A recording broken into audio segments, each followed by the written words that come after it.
마태복음 5장 41절에서 48절. 마태복음 5장 41절에서 48절입니다. 다 찾으셨으면 아멘. 우리 같이 한 목소리로 같이 말씀을 읽으시면서 하나님의 음성이 들려지기를 소망합니다. 같이 말씀을 읽겠습니다. 시작. 또 내 이웃을 사랑하고 내 원수를 미워하라 하였다는 것을 너희가 들었으나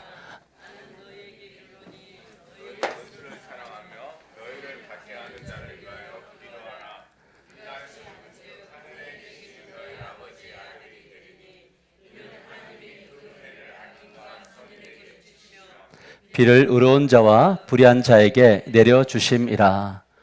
너희가 너희를 사랑하는 자를 사랑하면 무슨 상이 있으리요? 세리도 이같이 아니냐? 또 너희가 내 형제에게만 무난하면 남보다 더하는 것이 무엇이냐? 이방인들도 이같이 아니하였느냐? 그러므로 하늘에 계신 너희 아버지의 온전하심과 같이 너희도 온전하라. 아멘.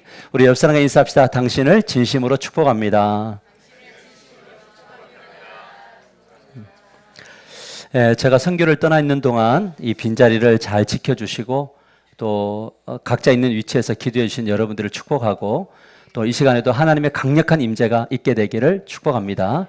저와 이렇게 아이 컨택을 하시고 고개를 드시고 하나님의 말씀을 들으시면 좋겠습니다. 하나님을 믿는 우리들의 손에 두 가지가 있어야 된다라고 한 신학자는 이야기했습니다. 뭐냐면 한 손에는 성경을, 한 손에는 신문을 들고 있어야 된다. 우리 그리스도인들이 이 세상이 돌아가는 이야기들을 모르면 안 되고 세상이 돌아가는 이야기를 성경에 빗대어 기도해야 된다. 그래서 두 손에 이것을 들어라. 이걸 말씀합니다. 그러나 그 둘 중에 하나를 선택해야 한다면 그것은 바로 성경 말씀입니다. 이 성경 말씀은 66권으로 되어 있습니다. 그중에 이 66권의 성경을 10가지로 줄이면 뭐가 되냐면 10계명이 되고요. 이 10계명을 두 가지로 줄이면 하나님 사랑과 이웃 사랑이 되는 겁니다. 모든 그리스도인들은 이 하나님 사랑과 이웃 사랑이라는 표제를 가지고 인생의 목표를 두면서 살아가고 있습니다. 목회를 하면서 이 두 계명의 중요성을 수없이 설교를 했습니다. 흥미로운 부분은 이 두 계명이 그리스도인들에게 명확성을 주고 또 때로는 불명확성을 준다라는 겁니다. 그렇다면 이 명확성이란 무엇이냐면 하나님은 살아계신다는 것입니다. 그리고 하나님을 사랑해야 한다는 것입니다. 하나님은 지금 이 가운데 계십니다. 이거는 명확한 겁니다. 우리가 느끼든 느끼지 않든 하나님은 이 가운데 임재하고 계시는 거죠. 명확성입니다. 그래서 싫어도 이 명령을 지키는 것이고 오늘 다양한 감정과 상황을 살아냈음에도 불구하고 이 자리에 우리가 예배드리고 있는 것입니다. 예배는 하나님을 사랑하는 것입니다. 그렇다면 불명확성이란 무엇이냐? 그것은 이웃 사랑에 관한 것입니다. 도대체 내가 사랑해야 될 이웃은 누구인가? 이웃을 사랑하라 이렇게 하셨는데 내가 사랑해야 될 이웃은 누구냐는 것이죠. 그리고 그 이웃을 왜 사랑해야 되는가라고 하는 이제 우리의 의문과 궁금증이 생기는 거죠. 이것이 바로 뭐냐면 이웃을 사랑해야 하지만 불명확한 겁니다. 여러분 이 시간 한번 생각해 보십시오. 나에게 있어서 사랑해야 될 이웃은 누구인가? 우리 옆 사람 한번 보세요. 사랑해야 될 이웃인가요? 네, 그렇게 앉았죠. 보편적으로.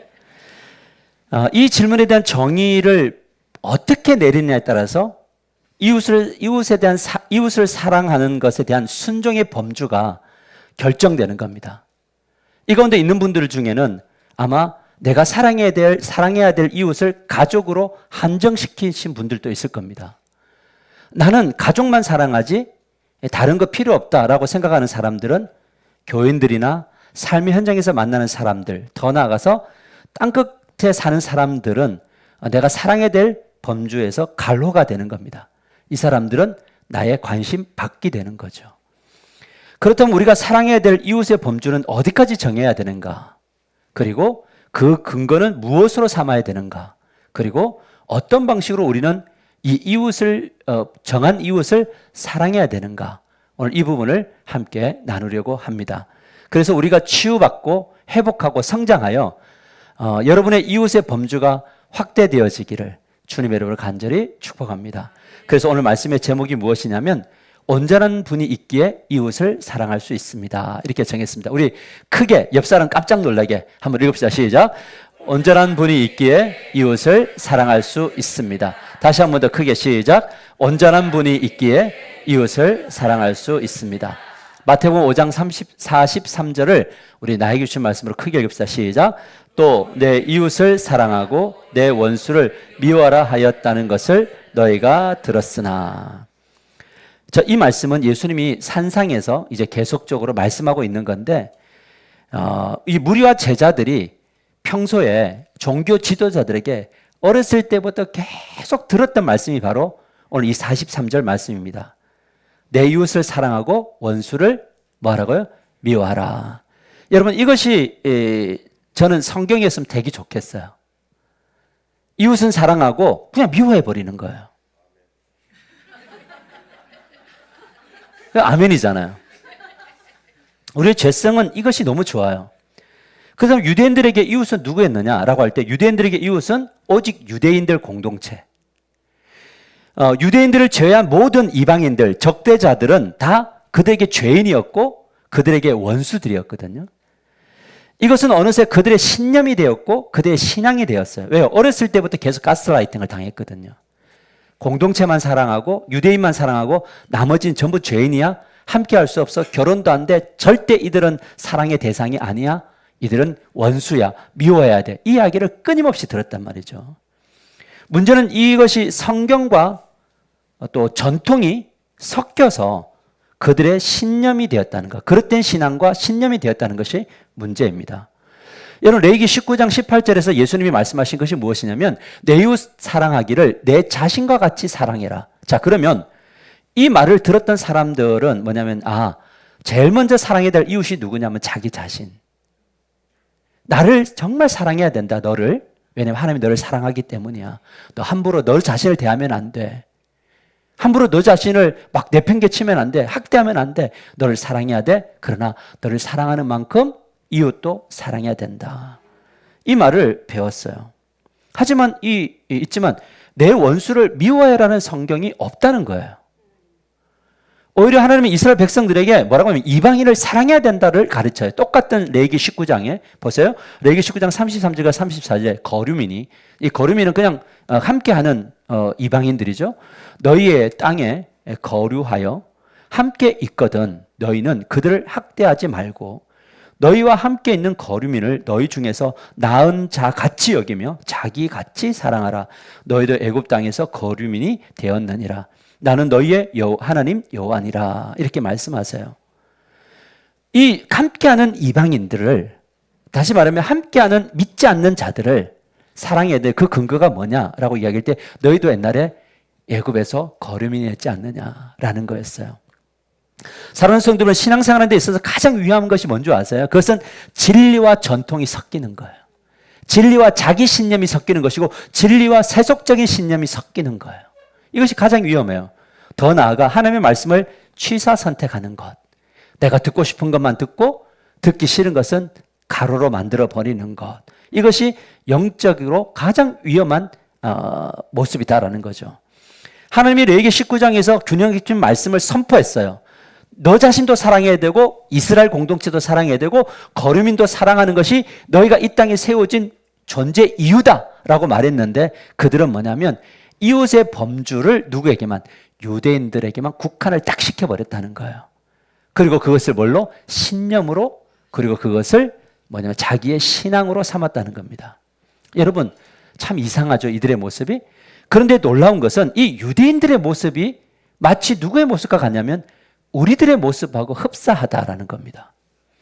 오늘날 그리스도인 중에 하나님의 말씀을 대할 때 유대인들처럼 듣고 싶은 것만 들어요. 이웃을 내 몸과 같이 사랑하라는 설교를 수없이 들었지만 삶에 적용하지 못한 채 살아가고 있다라는 겁니다. 여러분, 이 시간 한번 생각해 보세요. 자, 보세요. 생각을 한번 해보세요. 섬기고 사랑해야 될 나의 이웃은 누구인가? 내가 사랑하고 있는 이웃은 누구인가? 저는요, 목사가 되면서 세상 친구들이 다 떠났어요. 떠난 것이 아니라 내가 그들을 내친 거죠. 내가 세상 친구들을 만나려고 노력해 본 적이 별로 없어요. 초등학교 친구들과 함께 그 술자리에 내가 가서 함께 그들과 대화 나누려고 하는 시도가 없었단 말이에요. 그들이 나를 내친 것이 아니라 내가 그들을 내쳤죠. 왜요? 그들은 죄인이니까. 그리고 나는 택함받은 그리스도인이니까 라고 하면서 세상과 나는 내가 세상을 구별시켜버렸단 말이에요.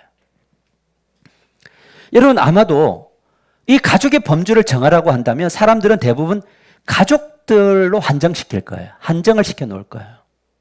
내가 사랑해야 될 이웃은 누구다? 누구밖에 없다? 가족밖에 없다. 그러면 가족마저도 사랑의 대상이 온전히 다 되느냐? 아니죠. 가족에도 가로가 있나요? 아닌 것처럼 그러지 말고 가족 안에도 너는 갈로 이렇게 해놓은 사람이 있잖아요. 우리 부모가 가로가 될 수 있고 우리 자식이 가로가 될 수 있고 그 누군가가 다 갈로가 될 수가 있단 말이에요. 사실 가족들만 온전히 사랑해도요, 그것은 대단한 삶을 살고 있는 거예요. 요즘 최근 넷플릭스에서 종영한 따뜻한 드라마 하나가 있습니다. 복삭 속았수다. 이거 본 사람 있나요? 야, 우리 교회는 정말 거룩해요. TV를 안 봐요.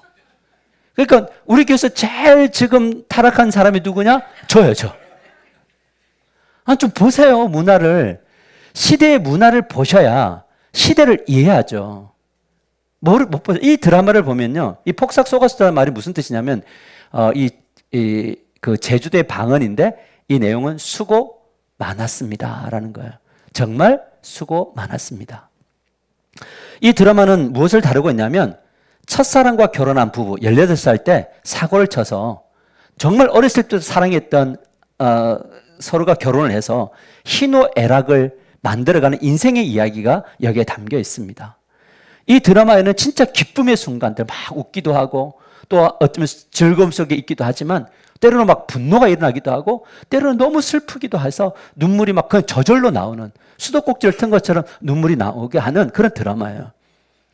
참 따뜻한 이야기를 보여줍니다. 이 드라마를 보면서 저는 느꼈던 게 뭐냐면, 야, 이 작가는 어떤 사람일까? 근데 들어갔더니 85년생이더라고요. 너무 젊은 작가인데 그의 어머니의 일생과 우리가 살아왔던 역사를 너무 따뜻한 언어로, 실제적인 언어로 이렇게 만들었다는 것이 정말 대단했습니다. 이 드라마를 보고 있노라면 이런 생각이 됩니다. 일생을 살아가면서 가장 가까운 이웃인 가족만이라도 제대로 사랑하면서 살아갈 수 있다면 그것은 당연한 것이 아니라 대단한 일이다. 이거 누가 지금 쓴 글이냐면 부천에서 한화교를 섬기는 목사가 쓴 글이란 말이에요. 인생을 살아가면서 가장 가까운 가족만이라도 제대로 사랑하면서 살아갈 수 있다면 그것은 당연한 것이 아니라 그것은 대단한 일이라는 거예요. 왜 내가 이런 글을 썼느냐? 내가 이렇게 돌아보니까 가족 사랑하는 것이 저에게는 참 어렵더라고요. 저는 오로지 교회만 생각하면서 살아왔던 인생이거든요. 여러분, 가족을 사랑한다는 것, 이것은요, 너무나 힘든 일이에요. 여러분이 품고 있는 가족이라는 상황이 얼마나 다양한 이야기가 숨어 있습니까? 우리 모두 가정을 가지고 있지만 다 다른 스토리를 가지고 있습니다. 그럼에도 불구하고 부르심의 그 자리에 서서 힘겹게 우리의 자녀들을 품으며 여러분, 살고 있는 여러분들은 참 대단한 분들이세요. 우리 옆 사람과 그렇게 이야기해 봅시다. 당신은 진짜 대단한 사람입니다. 진짜 그래요. 정말 대단해요. 이 드라마는 가장 가까운 이웃, 가족을 소중히 여겨야겠다는 결심을 하게 만들어요. 하지만 한 사람을 만나 변함없이 사랑하고 자식 또한 변함없이 사랑하며 살아간다는 것은 되게 어려운 이야기예요. 참, 이제 그 박보검이나 이런 그 배역을 보면, 진짜 이 드라마는 감동을 주기도 하지만 막 질투도 일어나고 분노도 일어나요. 어떻게 저럴 수 있는가? 오로지 서로만을 바라봐요. 근데 그것이 자녀들에게도 그대로 흘러가는 거예요. 그래서 어떤 고난이 있어도 그 따뜻함이 뭘 만들어내냐? 인생의 끝까지 가게 되는데 이 드라마 마지막에 딱 그 작가가 글을 쓰면서 마지막에 딱 한마디 남합니다. 복삭 속았수다. 그러니까 부모님이 생각하면서 너무 수고 많으셨습니다는 그 돌아가신 부모님을 기억하며 마지막 문장을 마무리함으로 끝이 납니다. 그러나 하지만 예수님은 이 이웃의 범주를 가족에게만 두면 안 된다. 나로부터 가족 그리고 더 확대시켜야 된다라고 요구합니다. 교회 지체들과 삶의 현장에서 만나는 사람들, 더 나아가서 사마리아와 땅끝을 사랑하는 삶을 살아야 될 것을 요구합니다. 마태복음 5장 44절 나에게 주신 말씀으로 크게 읽습니다. 시작. 나는 너희에게 이르노니 너희 원수를 사랑하며 너희를 박해하는 자를 위하여 기도하라. 다시 한 번 더 곰곰이 생각하면서 읽어보자. 시작. 나는 너희에게 이르노니 너희 원수를 사랑하며 너희를 박해하는 자를 위하여 기도하라. 여러분 은혜가 돼요? 은혜가 됩니까? 원수를 사랑하래요. 박해하는 자를 위해서 기도하래요. 여러분 가족 하나 챙기기도 어려운 우리의 수준을 하나님은 넘어서 뭐라고 이야기하냐면 원수를 사랑하며 박해하는 자를 위해서 기도하래요. 자, 여기에 우리가 뭐가 일어나냐면 부담과 절망이 우리의 내면에 스며들는데, 근데 이 설교를 여러 번 듣고 여러 번 읽다 보면 어떤 마음이 들게 되냐면 이제 저항하는 심리가 생겨요. 도대체 어떻게 이것을 하라는 거냐라는 거예요. 여러분 우리 교회, 이 크지 않는 이 교회만 보더라도 뭐냐면 같이 밥 먹기 싫은 사람이 있죠? 없는 척 하지 말고. 기도할 때도 없는 분이 있잖아요. 기도할 때 내 머릿속에 없는 분들. 이웃이 아닌 거죠. 우리는 많은 기도를 하지만 그 기도 속에, 나의 기도 속에 대상이 아닌 분들은 그분은 이웃들이 아닌 거예요. 여러분 우리가 그런데 우리의 저항은 어떻게 원수를 사랑하며 박해하는 자를 위해서 기도할 수 있는가라는 이 저항이죠. 그런데 예수님은 이런 우리의 마음을 무시한단 말이에요. 아까 우리 읽었던 말씀처럼 이웃은 사랑하고 원수를 뭐 하라고? 그러면 할렐루야 아니에요? 그런데 내가 너에게 말하는데 너희는 이웃도 사랑해야 되고 원수도 사랑하고 박해하는 자를 위해서 기도해 줘야 된다라는 이야기예요. 그래서 불편하게 만듭니다. 근데 예수님은 더 우리를 불편함에 상관없이 계속 요구하는데 마태복음 5장 46절과 47절에 이렇게 말합니다. 너희가 너희를 사랑하는 자를 사랑하며 무슨 상이 있으리요? 세리도 이같이 아니하느냐? 또 너희가 너희 형제에게만 무난하면 남보다 더 나은 것이 더하는 것이 무엇이냐? 이방인도 이같이 아니하느냐라는 거예요. 그러니까 주님이 무엇을 하냐면 비교해요. 이방인들의 수준을 뛰어넘으라고 구원했는데 너희들을 보니 예수를 믿고 5년이 지나고 10년이 지나고 20년이 지나도 세리와 이방인이 똑같아. 세리와 이방인과 너희들이 똑같다는 거예요. 수준이. 나에게 사랑하는 사람이 있으면 사랑하고 잘해주는 사람이 있으면 너무 예뻐하고 못 해주는 사람이 있으면 어떻게 해요? 그래도 사랑하세요? 여러분 이것이 우리에게 주는 엄청난 도전이죠. 우리가 믿는 예수님은 어떤 분이신가? 정말 우리에게 너무 큰 것을 요구하는 분 아니신가? 가족만 챙겨도 어려운 판에 예루살렘과 온 유대, 친척을 넘어 사마리아와 땅끝까지 이르러 그들을 사랑하라고 요구하시는 거죠. 분명 이것은 우리의 수준과 실력을 뛰어넘는 요구인 것은 분명해요. 저는요, 이 설교를 준비하면서 그런 고백을 했어요. 하나님, 작아집니다. 왜냐하면 왜 작아지냐면 살아보려고 하거든요, 저도. 우리 성도들 모두를 사랑하려고 하거든요. 나하고 맞지 않는 목사님들과 함께 교제하기를 원하거든요. 그런데 원수까지는 어렵잖아요. 그 작아지더라고요. 그래서 이 목사라는 직책이 뭐가 되냐면 무거운 십자가가 되고 교회에서 주어진 중직자의 삶이 십자가가 되는 겁니다. 나의 실력으로 가정을 넘어서 교회를 사랑하고 이웃을 사랑한다는 것은 그것은 나의 실력으로는 턱없이 부족한 할 수 없는 요구다라는 거예요. 그렇다면 어떻게 해야 예수님의 이 요구를 따라 살아내야 되는가? 여러분, 가정을 뛰어넘어 교인을 사랑하기를 원하십니까? 갑자기 대답을 못 하네요. 여러분, 직장에서 만나는 사람들을 사랑하기를 원하십니까? 할 수 없죠. 근데 이 요구는 이것은 그냥 진리예요. 선택이 아니에요. 왜? 명령이니까. 해도 되고 안 해도 돼. 너가 선택해야 되지 않겠니? 이게 아니라 해야 된다, 하라 이렇게 명령하잖아요. 자, 우리가 진짜 하나님의 살아계심에 대한 명확성이 있다면, 하나님이 이 가운데 임재하고 계신다를 믿는다면, 하나님이 우리의 삶 속에 역사하시는 걸 믿는다면 이 명령은 선택의 요소가 아니라 뭐냐면 반드시 해야 되는 요구이기 때문에 오늘 하나님은 이 가운데 여러분에게 말씀을 선포하시는 거죠. 그러니까 우리의 질문, 도대체 어떻게 해야 되는가라는 거죠. 그것은 바로 한 가지 방법밖에 없어요. 뭐냐면 하나님을 만나서 그 사랑을 배우는 거예요. 저는 요즘에 계속 저 자신을 위해서 기도하는 게 뭔지 아세요? 제가 위대한 목사 되게 해주세요. 이 기도하지만 저는 이 땅과 한 번밖에 없는 인생 속에서 저는 영향력 있는 목사로 살다가 가고 싶어요. 그런데 그거보다 더 중요한 게 뭔지 아세요? 하나님, 저를 깊이 만나주세요. 내가 죽음을 생각할 때 이건 아무것도 아니구나 할 정도의 영성을 가지게 해주세요. 하나님, 내가 주님의 이름만 불러도 주님의 움직이심이 보여지게 해주세요. 나를 깨닫게 하시고 나에게 능력을 주시고 제가 손을 대서요 기도할 때 하나님 역사가 나타나게 해주세요. 전방위적으로 하나님의 이 임재를 경험하게 해주세요. 이 기도를 하고 있는데 저만 하는 것이 아니라 우리 교회 하나교회 성도들이 이 하나님을 만나게 해주세요라는 거예요. 여러분, 우리 하나교회를 조직교회가 되어 가다 보니까 이제 하나씩 임무가 주어지더라고요.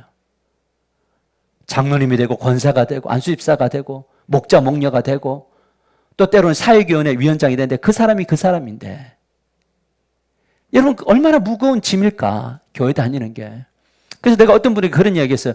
우리 좀 지금은 아직 안 되겠지만 하나님이 허락하시면 나중에 나이가 좀 들면 그냥 우리 편안하게 정말 하나님을 만난 이야기를 하는 교회로 한번 세워보는 거 어떨까 이런 이야기를 했어요. 뭐 밥해라, 뭐 주일학교 섬겨라, 목장 모여라, 전도하자. 오늘 또 목사가 얼마나 부담 주고 있어요. 플랜카드 붙이고 함께할 8년, 함께할 200명, 함께 초청 앞에 듣기만 해도 그냥 부담이 빡 되는 거. 근데 저런 것들이 언제 부담으로 또 벗어날 수 있을까는 뭐냐면 만나야 된다는 거예요. 강력하게 만나주시라는 거예요. 저는 그래서 이 예배 시간에 이 목사님들을 위해서 찬양 통해서 기도하는 이유가 뭔지 아세요? 이 통로를 통해서 우리가 이 찬양 속에 하나님을 만나고 기도 속에 하나님을 만나고 말씀 속에 하나님을 만나기를 원하는 거예요. 만나는 이야기 하자는 거죠. 우리가 만나는 하나님은 어떤 분이시냐? 마태복음 5장 45절에 이렇게 말합니다. 이같이 한즉 하늘에 계신 너희 아버지의 아들이 되리니 이는 하나님이 그 해를 악인과 선인에게 비추시며 비를 의로운 자와 불의한 자에게 내려주심이라 라는 거예요. 여러분, 하나님이 사랑이 아니시면 햇볕을 누구에게만 비춰야 돼요? 구원받는 사람들이 가는 쪽만 햇볕을 비춰줘야죠. 여러분, 햇볕이 없으면 다 죽나요? 몸에 막 부스럼이 생기나요? 그냥 죽어요. 그러니까 일광욕이 우리에게 소독제 작용을 하는데 하나님이 믿는 자들에게만 비추시고 믿지 않는 사람에게 안 비춰주시면 다 죽거든요.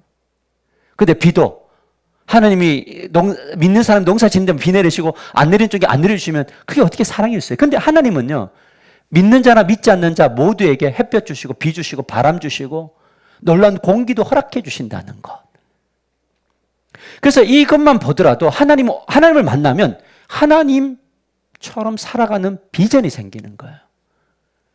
그래서 정말 이 하나님을 사랑하는 사람들은 뭘 하게 되느냐? 그냥 오면서 하나님의 임재를 경험하는 거죠. 하나님, 정말 오늘 꽃이 피었습니다. 벚꽃이 피었는데 하나님 정말 아름답습니다. 하나님 감사합니다. 저 마른 고목과 같은 나무에게도 벚꽃을 피우신 하나님이 나와 같은 이 연약함 속에도 일하실 것을 믿습니다. 하나님을 인정하는 거잖아요. 그러니 내가 만난 이 하나님을 저 사람도 만나게 해주세요. 이 세상에 이 하나님과 같은 신이 어디 있느냐라고 했더니 그 시편 기자의 말이 이해가 됩니다.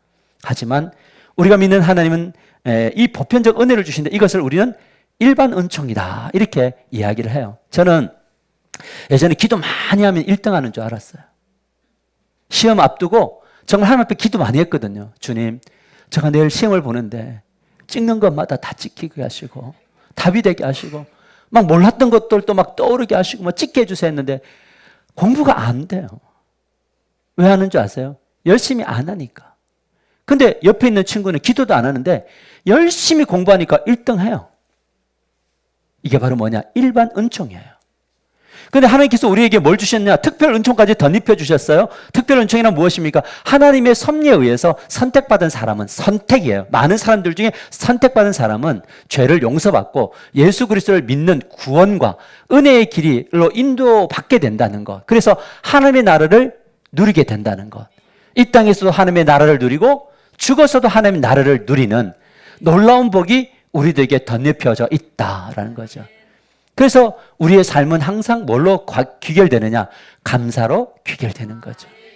자, 힘든데 감사를 선포하고 그런 겁니다.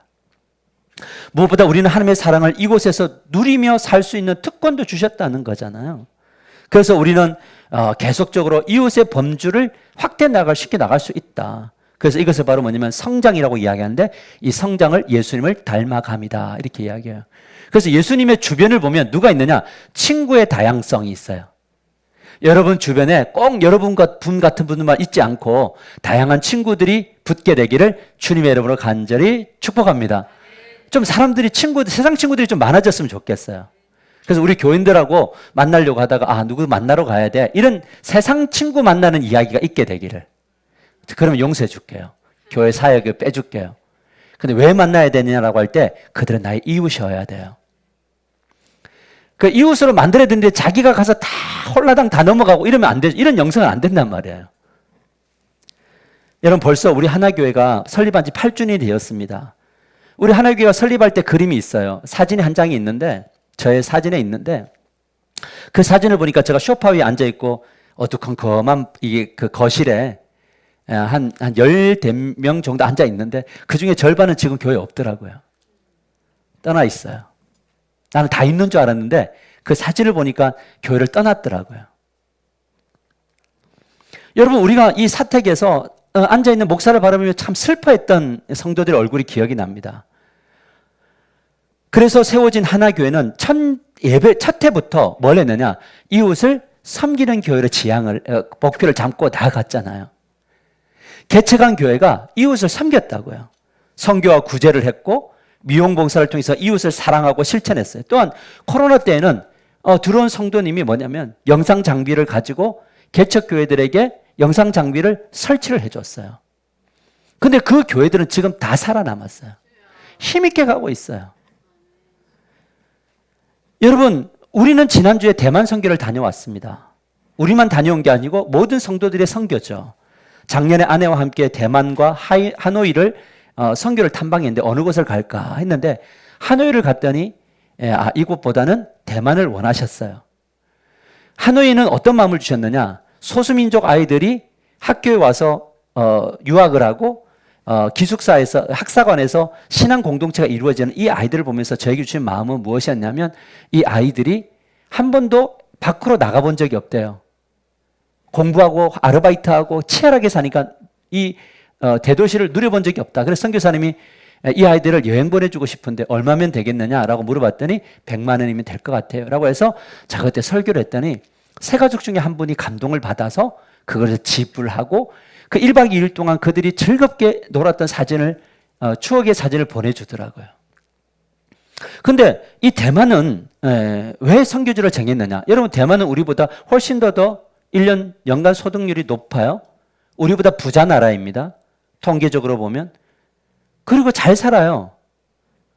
왜냐하면 우리 선교사님 사는 동네에 건물 하나가 20억이래요. 우리 교회는 20억 정도 안 놀라지만 대단한 재산이에요. 근데 이 박상훈 선교사님과 김소연 선교사님 부부를 만난 후에 제 마음속에 들어온 두 가지가 있었어요. 첫 번째가 뭐냐면 선교사님 안에 있는 이 지침과 외로움을 보았어요. 그리고 둘째는 우상으로 덮여있는 대만 땅과 사람들을 보았어요. 이때 이웃 사람에 대한 범주가 대만으로 확대돼야 된다는 강한 확신이 들었습니다. 그래서 작년 연말에 대만 선교를 위한 재정을 책정하고 또 우리 공동회의를 거쳐서 재정을 책정을 했습니다. 그리고 미용봉사팀을 구성을 했습니다. 그렇게 우리는 대만 선교를 준비했는데 20명이 지원을 했습니다. 이번에 지원 방법은 무엇이었냐면 비행기 티켓 넘버를 주고 자기가 등록하는 겁니다. 근데 20명이 지원했습니다. 그리고 아침, 점심, 저녁으로 릴레이 기도를 하면서 하나님이 이 선교를 주도하기를 기도 부탁을 했습니다. 떠나는 비행기부터 제가 너무나 감동됐던 게 뭐냐면 이 비행기를 타고 하늘로 올라가면 터블런스라는 게 막 생겨서 비행기가 떨리는 게 있어요. 근데 거짓말 안 하고요. 정말 갈 때 올 때 떨림이 없었다는 거예요. 제가 그런 기도했거든요. 공중의 기후까지도 주장해 달라고. 그렇게 기도를 쭉 하면 도움을 구했는데 힘겨웠지만 재정도 채워졌어요. 올해 우리 출발이 재정이 되게 어렵게 출발했거든요. 그리고 적지 않은 분들이 후원도 생각보다 많이 해주었어요. 대만에 도착해서 미용봉사를 준비하는데 선교사님이 너무 큰 기대를 하지 말라는 거예요. 이곳에는 내가 오랜 시간 동안 목회를 해봤지만 이런 거 한다고 사람들이 오는 것이 아니래요. 힘이 났을까요? 힘이 빠졌을까요? 근데 얼굴에 진심이 묻어났어요. 근데 저는 이것이 새롭지 않았어요. 왜냐하면 이 말을 한국에서 너무 많이 들었어요. 제가 목사님들을 만나면 목사님들이 뭐라고 이야기하냐면 요즘 전도 안 된대요. 교회가 안 된다는 거예요. 이런 말을 저는 이미 들었기 때문에 내성이 생겼어요. 하지만 우리는 도착할 때 돌아다니면서 전단지를 돌려보냈어요. 우리 양 집사님 막 전도 막 전투적으로 막 가더라고. 막 나눠주고 막 니하오 막 하면서 뭐 그러면서 말 안 되면 막 눌려주면서 막 주고. 그래서 다 돌렸어. 전단지 처음에는 성교사님 줄 때 몇 장 주더라고요. 근데 우리는 다 들고 갔어요. 다 뿌렸어요. 왜냐하면 한 가지 확신이 있었습니다. 뭐냐면 예상 밖의 사람들이 올 것이라고 하는 확신이요. 지나가는 사람들이 들어올 것에 대한 확신이요. 근데 어떤 분은 전단지 들고 왔고요. 어떤 분은 지나가다가 들어오세요. 그러니까 뭐 니하오 하고 들어보내면 그냥 다 거기서 이 미용을 하게 되었어요. 저녁 식사 기도를 하고 기도를 하는데 1시간 이상 기도회를 했어요. 전날 저녁에 기도를 뜨겁게 했습니다. 근데 느꼈어요. 성령의 강력한 임재가 있는 것을. 우리 문건사님이 같이 다 기도하다가 전부 다 이제 1시간 이상 기도했고 이제 하고 뭐 막 마시고 내일 이제 세팅하고 있는데 이분 혼자만 이러고 1시간을 더 있는 거예요. 미동하지 않고. 그러니까 내가 물어봤어요. 어디 갔다 왔냐고. 그러니까 끝나고 난 다음에 또 힘이 빠져서 또 풀려고 또 기도하러 가더라고요. 그러니까 제가 거기서 느낀 게 무엇이냐면 내일 하나님의 역사가 강하게 일어나겠구나. 그것을 확신을 갖게 돼서 어떤 방식으로 일을 할까. 그리고 그 다음날 위한 미용봉사와 한국 문화체험을 준비했는데 놀라운 것은 그 다음날 아까 말했던 것처럼 예약받은 분들도 찾아오고 그냥 지나가던 분들도 들어오고 전단지 들고 있는 분도 들어와서 몇 명이냐면 40명이. 근데 이 40명은 그냥 머리만 깎고 간 분들이 아니라요. 대부분 다 풀코스로 염색하고 파마하고 커트하고 그 다음에 마지막 뭐냐면 드라이까지. 근데 대부분 머리가 길어요. 나중에는 이 미용팀들이 팔이 아프다고 정말 이제는 끝이라고 했는데 고등학교 2명이 왔어요. 근데 걔들 머리도 다 길어요. 염색을 해달래요. 보낼까 말까 갈등하다가 마지막 그 2아이까지 마무리를 했단 말이죠. 근데 모든 분들이 돌아가면서 했던 그 표정이 뭐냐면 전부 다 이러고 갔어요. 그리고 어떤 분들은 비용을 받다가 막 문자 남겨갖고 친구 불러온 사람들도 있었어요. 너무 행복하다고, 너무 감사하다고. 그리고 나중에 저녁에는 물품을 막 음식 같은 거 사다가 주시는 분들도 있었습니다. 그리고 첫날 저녁에 선교사님이 선교사역, 이 대만의 선교사역, 그들의 선교 일정을 이야기해 주는데, 그 말 속에 이런 게 있었어요. 선교사님이 뭐라고 했냐면, 너무 지쳤습니다. 그리고 사실, 기도할 힘마저도 없었습니다. 제가 느낀 그 감정 그대로였어요. 그 다음날에는 1시간가량 떨어진 산린 장로교에 가서 가서 1960년도에 세워진 교회니까 벌써 엄청난 전통을 가진 교회인데 조그만 예배당입니다. 선교사님이 지었어요. 근데 그곳에도 가니까 15명가량이 전부 다 풀코스로 염색, 커트, 펌, 그 다음에 드라이까지, 샴푸까지 다 해줬어요. 근데 어떤 분이 너무 자기 이 머리가 뽀글뽀글한 머리가 내가 봐도 예쁘게 잘 나왔어. 위에부터 해서 여기서부터 뽀글뽀글한 머리인데 너무 예쁘게 잘 나왔어요. 그러면서 사진을 보여주면서 나에게 딸이 3명이 있는데 우리가 대화가 통하겠습니까? 막 서로 막 주고받으면서 딸인데 이 3딸이 때가 되면 꼭 한국행 비행기를 타고 간대요. 왜요? 그랬더니 머리하러 간다는 거예요. 지금 이 머리 잘 됐는데 이 딸들이 오면 좋겠는데 하면서 그 아쉬움을 드러내는 거죠. 여러분, 그리고 이 놀라운 동일한 은혜를 경험하고 그분들이 꼭 이야기했어요. 다음에도 꼭 와달라고. 그리고 남은 시간은 대만을 창조하신 하나님과 여행하고 즐거운 시간들을 가졌습니다. 저는 우리 하나교회 선교는 앞으로 열심히 헌신하고 또 하루는 열심히 즐기는 하나님 주신 자연을 누리는 그런 선교가 되기를 소망합니다. 저는 확신해요. 그곳에 하나님의 일하심이 치전 시내가 교회에 있는 이 골목골목, 제가 느끼는 감정은 뭐였냐면요. 기도하면서 제가 본 어떤 그림은 그거였어요. 선교사님이 있는 그 교회를 중심으로 골목이 있고 옆에 큰 골목이 있는데 저는 하나님 앞에 그렇게 그림을 그리면서 기도해서 하나님 이 골목에 곳곳에 상인들이 하나님 이 교회로 오게 하소서. 누가 알아요? 하나님이 하실 거니까요. 그 선교사님의 그 생각을 꺾으시고 하나님께서 더 큰 위로를 주실 것이라고 믿어요. 선교란 무엇인가? 그것은 이웃을 사랑하는 행위예요. 우리가 왜 함께한 8년, 함께할 200명, 함께 전도합시다는 것은 전도는 사랑이에요. 선교와 전도는 이웃 사랑이란 말이죠. 예루살렘과 유대 그리고 사마리아 땅끝이 있는 사람들을 이웃으로 섬기는 행위, 이거 선교죠. 그래서 지상명령은 뭐냐면 이행하는 것은 이 선교는 비본질이 아니라 본질이에요. 답시다. 전도와 선교는 본질입니다. 이것은 진리란 말이에요. 이 지상명령을 수행하기 위해서 우리 성도들은 기도하고 17명이 선교지로 갔고 남아있는 분들은 기도해 주셨어요. 저는 이번 선교를 놓고 기도하면서 두 가지를 놓고 기도했는데 아까 말했듯이 첫째는 뭐냐면 이 대만이 하나님의 나라가 임하게 해주십시오. 그리고 선교사님이 영적으로 회복되게 해주십시오. 근데 놀라운 건 뭐냐면요. 첫날 선교사님과 둘째 날 선교사님이 너무 달라졌다는 거예요. 사실 이번에는 우리가 총 계산을 한번 해봤는데 저 머릿속에 미용봉사가 대략 한 50명이면요. 1,000만 원이 넘는 재정이에요. 돈을 많이 벌었다면. 그래서 전체를 해보니까 우리가 한 3천 정도를 들고 대만을 간 건데 놀라운 것은 뭐냐면 우리 처음에 우리 대만 선교를 갈 때 후원하신 분 재정과 교회 재정 50을 대해서 한 150 정도 드리고 오면 되겠다라고 생각했는데 거기에 또 감동된 분이 없고 또 여기 또 감동된 분이 없고 그래서 훨씬 더 많은 재정을 선교사님에게 드릴 수 있었고 또 A부터 Z까지 그 어떤 이 하나 불평 없이 은혜 위에 기쁨 속에 마쳤다는 거 그리고 회복됐다는 거 이것이 너무 감사한 일입니다. 말씀을 맺으려고 합니다. 마태복음 5장 48절을 크게 읽습니다. 시작. 그러므로 하늘에 계신 너희 아버지의 온전하심과 같이 너희도 온전하라. 여러분 이 구절 잠시만 보세요. 보면 언뜻 보면요 또 부담이죠. 도대체 내가 어떻게 하나님처럼 온전할 수 있는가? 이거는 문해력이 없는 거예요. 내가 하나님처럼 온전하게 돼야지. 이거는 문해력이 없는 거예요. 뭐냐면 앞에서 하나님이 우리에게 절망의 명령을 했잖아요.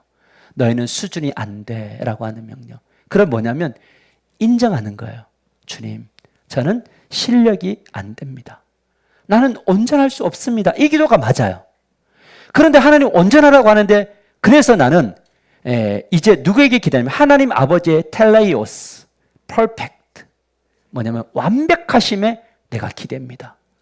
그럼 뭐냐? 나는 내가 할 수 있는 만큼 최선을 다하면 되는 겁니다. 그런데 그게 무엇을 인식하는 거냐면 하나님의 텔레이오스, 온전하심, 완전하심에 기대입니다. 그러면요 되게 자유함을 느끼게 됩니다. 그리고 무엇을 하든지 기쁘게 됩니다. 근데 그것을 하나님이 뭐라고 하는 줄 아세요? 온전하심이라고 해요. 서기관과 바리새인들처럼 내가 온전하게 되려고 막 꾸미고 연기하고 이러면 들킬까 봐 겁나요. 여러분 신앙생활요 누구에게 들킬까 봐 겁나는 그런 생각하지 마세요. 내가 목사인데 사람들이 어떻게 볼까 해서 더 기도하고 사람들이 어떻게 보고 나는 권사고 장로고 나는 집사인데 어떻게 찬양할까 이런 거 하지 마세요. 다 들켜요. 우리가 하나님 앞에 들키면서 가는 게 얼마나 즐거운 일인지 몰라요. 내가 오늘 살았는데 하나님 내가 이렇게 부족했어요. 그런데 저는 하나님과 함께 동행했습니다. 내일은 좀 더 멋지게 이게 먹을 수 있게 해주세요. 근데 내일 실패하더라도 하나님은 괜찮나요?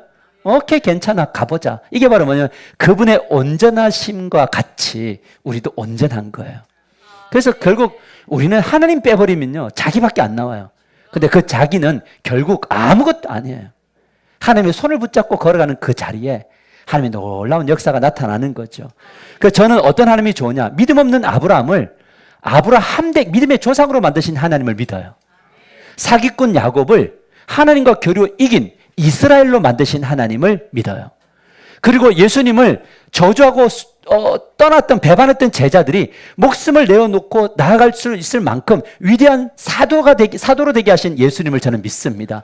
교회를 받게 했던 사울을 교회를 세우는 사도 바울로 만드시고야 마신 그 하나님의 열심을 사랑합니다. 오늘 이 자리에 설 수 있었던 이유, 여러분들 이 자리에 있는 이유가 뭐냐? 우리의 가정을 넘어 교회를 넘어 우리가 사마리아 땅끝까지 갈 수 있는 힘은 어디로부터 오느냐? 그것은 하나님으로부터 오는 거다. 그래서 우리는 사나 죽으나 오로지 주의 이름을 부르며 걸어갈 때 그곳에 하나님의 나라가 임하고 하나님께서 일으키시는 놀라운 역사가 일어나게 될 줄 믿습니다. 저는요 우리 팀들은 그곳에서 뭘 했냐면 우리 가족들 연약한 지체들 이름을 부르면서 기도했어요. 왜냐하면 그곳에 물리적 거리가 떨어져 있는 거지 머리신 주님은 우리를 한 몸으로 만드셔서 어느 곳에 있든지 간에 하나님은 우리 하나님이심을 믿기 때문에 그렇습니다. 흩어져 있던 모여 있던 우리는 가족이다. 할렐루야. 근데 이 가족은 어디로 가야 된다고? 예루살렘, 온 유대, 사마리아 땅끝. 그래서 저는 그런 이야기를 하잖아요. 가정을 내팽개치고 교회에 올인하는 분들을 제가 가끔 말려요. 하지 마세요. 집으로 가세요. 너무 은혜가 되나요? 알아서 너무 잘하셔가지고. 근데 때로는 집에 너무 올인하는 분들에게는 아닙니다. 이제는 교회와 삶의 현장으로 가셔야 됩니다. 이 균형 잡힘이 교회 안에 구현될 때 우리를 통해서 이 부천과 인천 그리고 세계 열방이 주께 돌아오는 놀라운 역사가 일어날 줄 믿습니다. 우리 생활숙제 2개만 우리 읽고요. 우리 같이 기도합시다. 시작. 나의 이웃이 누구인지 성경적으로 정립하라. 하나님의 온전하심을 믿고 기대므로 온전한 삶을 이웃에게 드러낼 수 있도록 훈련하라. 우리 같이 기도하며 나갑시다. 우리 주여 부르시면서 말씀을 기억하고 하나님 만나 주십시오.